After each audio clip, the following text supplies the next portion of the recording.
সকালে টিফিন করতে এসেছি আর কত পায়রা দেখো, মনে হচ্ছে এরা এখানে পুষেছে কিন্তু এটা পুষিনি, এখানে রেগুলার এদেরকে খাবার দেওয়া হয় বলে এদের অভ্যাস হয়ে গেছে। ছোট কুকুর জল খাচ্ছে। আজকে ব্লগটা চতুর্থ দিন। এইদিকে সবাই টিফিন করতে গিয়েছে, গাড়ি এক লাইনে রেখে সিরিয়াল হিসেবে সাজিয়ে রেখে চলে গেছে, আর আমি একটু তাদেরকে বাইকটায় ভিডিও করে নিচ্ছি। শিলিগুড়ি পাইলট পুলিশ এসে গেছে, এবারে আমাদের গাড়ি ছাড়বে। এই যে সাইডে যাচ্ছে,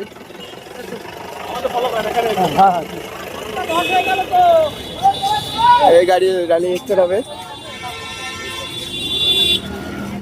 আমরা শিলিগুড়ি থেকে আধা দূর ওঠার পরে একটুকুনি বাইক দাঁড় করালো, সবাই ঠিকঠাক আছে কি সবাইকে জিজ্ঞেস করে এইবারে চালু হলে আর থামবে না।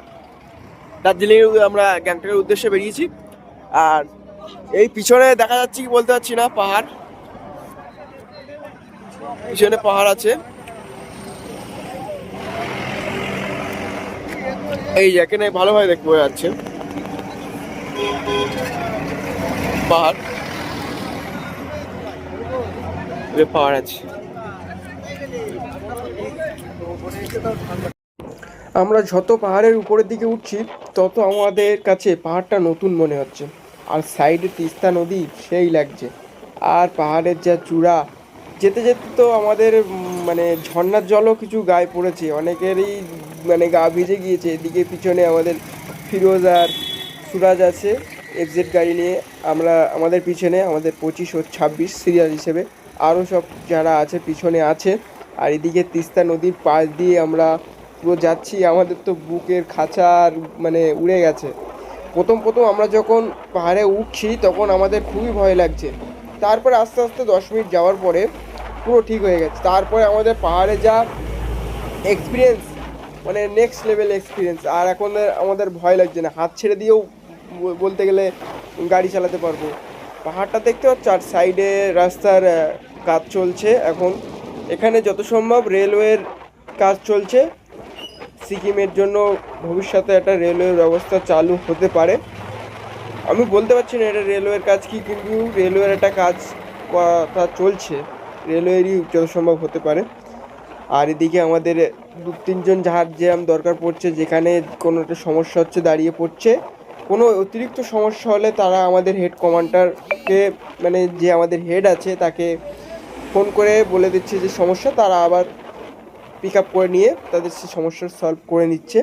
এদিকে আমি এখন ভিডিওতে ব্যস্ত আছি, আর আমার যে মানে ভাই আছে সে এখন গাড়ি চালাচ্ছে, আমি একটু ভিডিও করে নিচ্ছি। তারপরে খানিকক্ষণ পরে আমি চালাবো। এক ভাই তো আর ও চালাতে পারবে না, আমাকে আর ওকে মিলে মিশে চালাতে হবে। যাক, তোমরা ভিউটাকে এনজয় করো। শিলিগুড়ি থেকে 1 ঘন্টা পর আমরা পৌঁছে গেলাম সিকিম এখনো পৌঁছায়নি, সিকিমের কাছাকাছি পৌঁছে গেছি। পিছনে দেখতে পাচ্ছ তিস্তা নদী বয়ে যাচ্ছে। আমরা খুব তাড়াতাড়ি গ্যাংটকে পৌঁছে যাবো, গ্যাংটকে খুব কাছাকাছি চলে এসেছি। দেখতে পাচ্ছ সিকিম আছে সামনে। আমরা সিকিম গেটের মুখের দিকে এসেছি, আর কেউ ফটো তুলবে না এরকম কোনো কথা। আমাদের র্যালি পুরো এখানে স্টপ হয়েছে ফটো তোলার জন্য।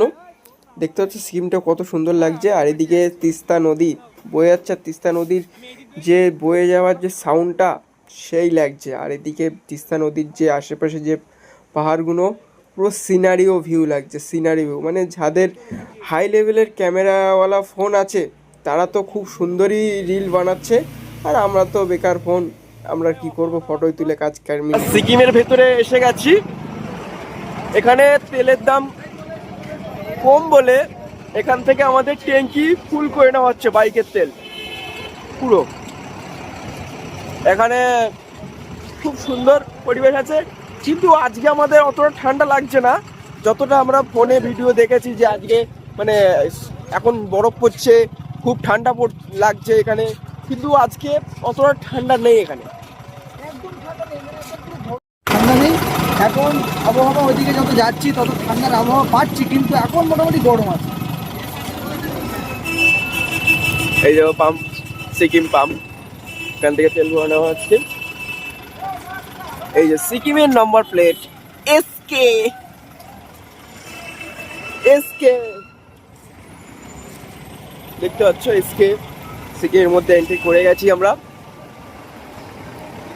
আরো যতদূর যাবো তত সুন্দর সুন্দর ভিউ দেখতে পারবো। র্যালি স্টার্ট হওয়ার পর প্রথম যে সিরিয়ালভাবে ঝাড়া থাকে, মানে যেমনভাবে মেনটেন হয়, তখন যে ভিডিওটা হয় না, সেই লেভেলের ভিডিও হয়। সব একই লেভেলে থাকে, একই সঙ্গে থাকে, আর একই স্পিডে চলে, সেই লাগে। আর তার মধ্যে আরও এই পাহাড়ের ভিউ, মানে পুরো মনটাকে রিফ্রেশ করে দিচ্ছে। যারা বাড়ি থেকে থেকে একদম ভালো লাগছে না, ঘুরতে যাওয়ার ইচ্ছা হচ্ছে, তারা আমাদের সঙ্গে 2026 তো হয়ে গেছে, 27-এ আমাদের সঙ্গে কন্ট্যাক্ট করবে। আপনারা ভালো জায়গায়, আপনারা ভালো এক্সপিরিয়েন্স নিয়ে যেতে পারবে। আর এই এক্সপিরিয়েন্স আর জীবনে ভুলবেন না। দেখো শুধু ভিউটা দেখো। পাহাড়ের সবচেয়ে গুরুত্বপূর্ণ মানে কাজ হলো টার্নিং নেওয়া। এই টার্নিং নেওয়াটা যে যত ভালো করতে পারবে, তার তত বাইক চালাতে সুবিধা হবে। আমাদের মধ্যে প্রথম প্রথম একটু চালাতে অসুবিধা হচ্ছিল, তারপরে আর অসুবিধা হয়নি। তারপরে আমরা এত এক্সপার্ট হয়ে গেছি, পাহাড়ের রাস্তায় আমাদের গাড়ি চলছে 70, 80, 60। আমি একটু পরে ভিডিওতে দেখিয়ে দিচ্ছি। শুধু পাহাড়ের টার্নিংটা দেখে নাও, কেমনভাবে টার্নিং নেওয়া হচ্ছে। দেখেছো টার্নিংটা, দেখেছো কত দূর থেকে টার্নিং নিতে হচ্ছে, আর কত উঁচুতে টার্নিং আছে। গাড়ির গিয়ার মোটামুটি আমাদের সবার আছে 2, 3, আর কিছু কিছু জায়গায় একে নিয়ে আসতে হচ্ছে, সেগুলো বিশাল খাড়া আছে বলে তার জন্য আমাদের টার্নিং করতে হচ্ছে। আমার গাড়ি ইমরান এখন চলছে প্রায় মোটামুটি 60-এ তুলে দিয়েছে গাড়ি। আমি যখন চালাচ্ছিলাম তখন প্রায় 80 তুলে দিয়েছিলাম। যখন যেরকম রাস্তার পজিশন পাচ্ছি তখন সেই স্পিডে টানছি। পাহাড়ের রাস্তা তো সব সময় একই রাস্তা, একই বেগে টানা যায় না। আমরা মোটামুটি গ্যাংটকের খুব কাছাকাছি চলে এসেছি। এখান থেকে গ্যাংটক মোটামুটি আর মাত্র 20-25 কিলোমিটার দূরে হবে, মানে গ্যাংটক এমজি রোড, যেটা মেন যে জায়গায় আমাদের হোটেলটা নেওয়া হয়েছে। আমাদের এখান থেকে মোটামুটি 20-25 কিলোমিটার দূরত্ব আছে। গ্যাংটক শহরের কাছাকাছি মোটামুটি এসেই গেছে, আর 5-7 কিলোমিটার মতো বাকি। আর এদিকে গ্যাংটক শহর আমাদের যেতে যেতে যা লাগছে দেখতে, মানে এখান থেকেই আমাদের আর এগোতে মানে আর ইচ্ছাই করছে না যে এখানেই থেকে যায়। বাড়ির কথা আর মানে যেতে ইচ্ছা হচ্ছে না। এত সুন্দর লাগছে শহরগুলো, পাহাড়ের উপরে এমনভাবে রয়েছে শহরগুলো। আমাদের তো মানে পৃথিবীতে এমন কিছু জিনিস দেখতে পাচ্ছি, এমন বিশ্বাসই হচ্ছে না। ঠিক আছে, যেহেতু আমরা ঘোরার জন্য এসেছি, বাড়ি তো যেতেই হবে, এটা এনজয় করে যাই। আর এদিকে দেখো আমাদের র্যালিটা কেমন চলছে, আর এইদিকে যারা দেখছে আমাদের র্যালি, তারাও খুব উৎসাহিত হচ্ছে। তারা জিজ্ঞেস করছে কোথা থেকে আসছো তোমরা, তোমাদের র্যালি হেডকে, মানে ওনারাও আমাদের সঙ্গে যোগ দিতে চায় পরের বছরে, মানে 2027-এ। তার জন্য আমাদের অনেকের কন্ট্যাক্ট নম্বর নিয়েছে তারা। পরের বছর 27-এ আমরা তাদের সঙ্গে কন্ট্যাক্ট করে, মানে তারা আমাদের সঙ্গে কন্ট্যাক্ট করে আমাদের সঙ্গে তারা জয়েন হবে। আমাদের নেক্সট ট্রিপ যত সম্ভব ভুটান হতে পারে। এবারে তো গ্যাংটক হয়েছে, পরের 2027-এ আমাদের ভুটান গ্যাংটক মানে ভুটান আমাদের ট্রিপ হতে পারে। তার জন্য যারা যারা আমাদের সঙ্গে যেতে চাও, তারা আমার ডিসক্রিপশানে একটা কন্ট্যাক্ট নাম্বার প্রোভাইড করে দেবো। আপনারা জানুয়ারি মাসের ডিসেম্বরের দিকে আপনারা আমাদের সঙ্গে কন্ট্যাক্ট করবেন। তারপর আমরা বাকি প্রসেসটা বলে দেবো, কী করতে হবে, কী কী নিয়ে আসতে হবে, কত বাজেট আছে, কত কী আছে, আমরা সব প্রোভাইড করে দেবো। আপনারা শুধু আমরা ডিসেম্বরে আমাদের কন্ট্যাক্ট করবে। আমাদের র্যালি চালু হয় প্রত্যেক বছরের প্রথম মাসে, জানুয়ারিতে আমাদের র্যালি, প্রত্যেক বছর প্রথম দিকে আমাদের র্যালি স্টার্ট হয়। ঠিক আছে, আমরা প্রায় গ্যাংটকের কাছাকাছি এসে গেছি।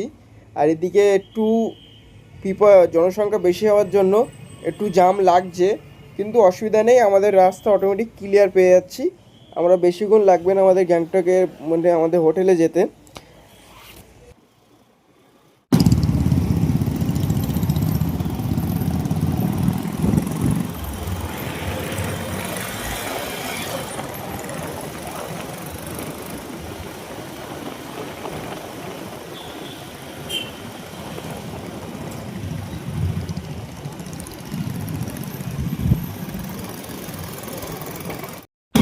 এখান থেকে গ্যাংটক আর 3 কিলোমিটার বাকি, সামনে বোর্ড আছে, বোর্ডে লেখাও আছে এখান থেকে, মানে আমরা যেখানে আছি সেখান থেকে গ্যাংটক 3 কিলোমিটার। আর এদিকে আমাদের এই দুজন জিজ্ঞেস করছিল তোমরা কোথা থেকে এসছো। আমার ভাই যেটা ইমরান, ও বলে দিল বারাসাত, কিন্তু বুঝতে পারলো না, কলকাতা বললো, তারপর বুঝতে পারলো। আমরা এগিয়ে যাচ্ছি।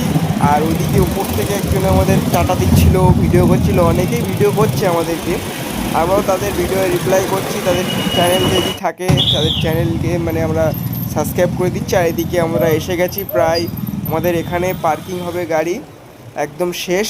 আমাদের উপরের দিকে এই পাশের দিকে রোপওয়ে আছে, গ্যাংটকের রোপওয়ে, তার অপোজিট সাইডে আমাদের পার্কিং হয়েছে, পে পার্কিং আমাদের রাখা হয়েছে। আর আমাদের ওখান থেকে একটু এগিয়ে যেতে হবে, আমাদের এমজি মার্গ মানে মানে যেটা আমাদের এই গ্যাংটকের, সেখানে আমাদের হোটেল নেওয়া আছে। আমরা একটু হেঁটে বা ওখান থেকে আমরা গাড়ি করে চলে যাব। গাড়ি এখন গ্যাংটক পে পার্কিং এখন রাখা হয়েছে। আর এবারে আমরা হোটেল যাব। এখন 2:38 বাজে। তো আমরা সকাল 8টার সময় শিলিগুড়ি থেকে গাড়ি ছেড়েছিলাম। রাস্তায় দু এক জায়গায় দাঁড়িয়েছিলাম তেল ভরার জন্য আর এমনি টিফিনের জন্য। তো আমরা 2:38-এর মধ্যে গ্যাংটক ঢুকে গেছি। এবার আমরা হোটেলের দিকে রওনা হব। আমাদের লাগেজের ব্যাগ গাড়িও চলে এসছে, এখানে আমাদের গাড়ি রাখা হচ্ছে, কুপন দেওয়া হবে, আরও অনেক কাজ আছে, আমি ভিতরে যাইনি। আমার একটা দেয়া আছে, ভাই আছে, ও গাড়ি রাখছে। গ্যাংটক রোপওয়ের পাশ দিয়ে আমি গ্যাংটক পার্কিংয়ের পাশ দিয়ে আমি দেখাচ্ছি গ্যাংটক শহরটা কত সুন্দর। দেখো, এটা গ্যাংটক তো, এটা গ্যাংটক তো, হ্যাঁ স্যার আপনি কিছু বলুন।